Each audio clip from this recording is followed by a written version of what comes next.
Hello বন্ধুরা, আজ আমি আমার একটি কাজের ভিডিও তোমাদের সামনে তুলে ধরছি।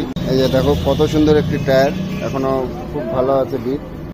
এই যে টায়ারটি এখানে ফেটে গেছে, টায়ারটি অনেক টাকা দাম, রেডিয়াল টায়ার, এটা রিপেয়ার করতে হবে।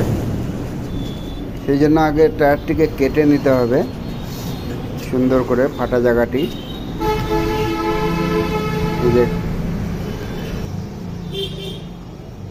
তারের টায়ার, ম্যানুফ্যাকচার কোনো ডিফেক্টের কারণে এরকম হয়ে গেছে, এটা আমি রিপেয়ার করব। সেই জন্য টায়ারটিকে প্রথমে ভালো করে ঘষে নিতে হবে কাটার দিয়ে। সুন্দর করে ঘষে নেওয়া হলো। এখন আঠা লাগিয়ে দিলাম টায়ারের মধ্যে ক্ষত জায়গাতে, খুব সুন্দর করে আঠা লাগিয়ে দিতে হবে। এবং তারপরে যে বন্ডিং গাম লাগিয়ে এখন